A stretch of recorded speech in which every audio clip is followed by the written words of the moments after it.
Resourceful when he was caught stealing sweets, and held in his anguish during the Milgram than Defy the Scientist. I did want to include a woman in the group.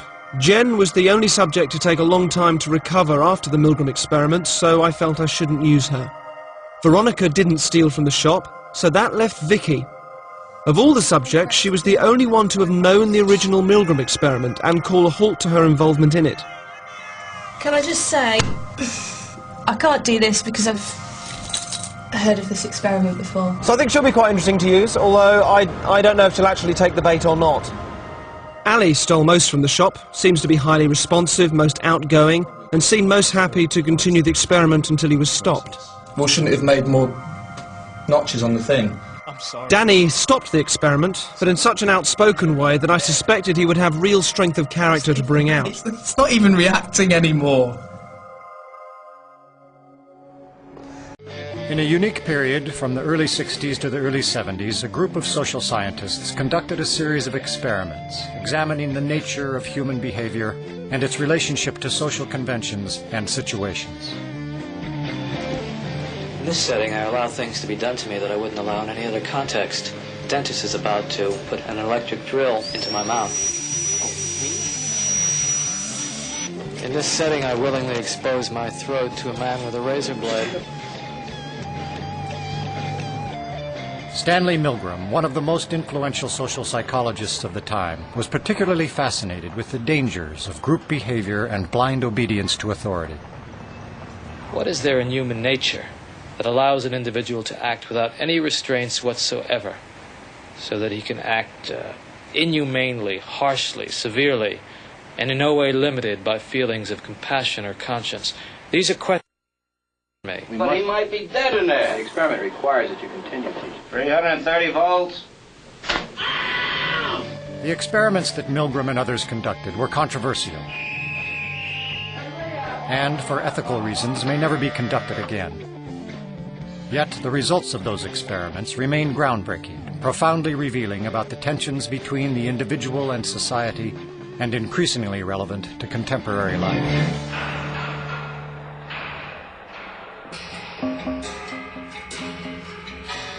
In 1962, Stanley Milgram shocked the world with his study on obedience. To test his theories, he invented an event that would become a window into human cruelty. In ascending order, a row of buttons marked the amount of voltage one person would inflict upon another. Milgram's original motive for the experiment was to understand the unthinkable: how the German people could permit the extermination of the Jews. When I learn of incidents such as the massacre of millions of men, women, and children perpetrated by the Nazis in World War II, how is it possible, I ask myself, that ordinary people, who are courteous and decent in everyday life, can act callously, inhumanely, without any limitations of conscience? Now, there are some studies in my discipline, social psychology, that seem to provide a clue to this question. The problem I wanted to study was a little different. It went a little bit further. It was the issue of authority. Under what conditions would a person obey authority who commanded actions that went against conscience? These are exactly the questions that I wanted to investigate at Yale University. It is May 1962. An experiment is being conducted in the Elegant Interaction Laboratory at Yale University. The subjects are 40 males between the ages of 20 and 50 residing in the greater New Haven area. Psychologists have developed several theories to explain how people learn. One theory is that people learn things correctly whenever they get punished for making a mistake. 40 years later, Milgram's infamous experiment, obedience, is still taught in classrooms around the world. Would you open those and tell me which of you is which, please? Teacher. Learn. All right, now the next thing we'll have to do is set the learner up so that he can get some sort of punishment. What inspired Milgram, I would say there were a number of factors. One of them is he was very ambitious. He wanted to make a mark in social psychology. And he wanted, as he wrote to one friend, he wanted to come up with the boldest experiment that he could think of. Would you roll up your right sleeve, please? This electrode is connected to the shock generator in the next room. And this electrode paste is to provide a good contact to avoid any blister or burn. Do you have any questions now before we go into the next room? About 2 years ago, I was at the Veterans Hospital in West Haven. And while there, they detected a heart condition. There's nothing serious, but as long as I'm having these shocks, how strong are they? How dangerous are they? Well, no, although they may be painful, they're not dangerous. Anything else? No, that's all. All right, teacher, would you take the test and be seated in front of the shock generator, please, in the next room? But the experiment was rigged. The victim was an accomplice of the experiment. The victim, according to plan, provided many wrong answers. His verbal responses were standardized on tape, and each protest was coordinated to a particular voltage level on the shock generator. Now, as teacher, you were seated in front of this impressive-looking instrument, the shock generator. Its essential feature is a line of switches that goes from 15 volts to 450 volts, and a set of verbal designations that goes from slight shock to moderate shock, strong shock, very strong shock, intense shock, extreme intensity shock, and finally XXX, danger severe shock. Your job, the experimenter explains to you, is a word pair test. If he gets each answer correctly, fine, you move on to the next pair.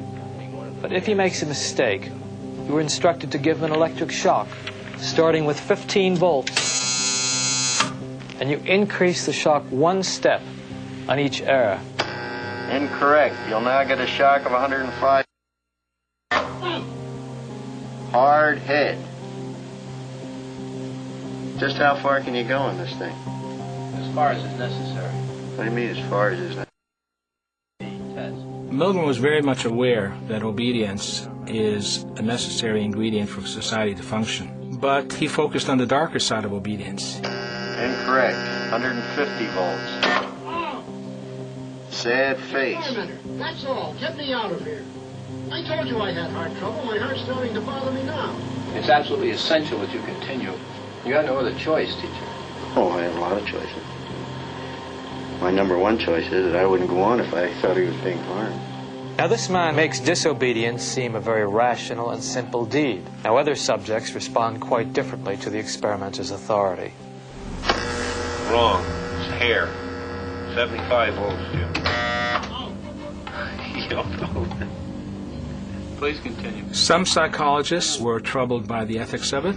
Many, if not most subjects, found it a highly stressful, conflicted experience. People are stammering, stuttering, laughing hysterically and inappropriately. 150 volts.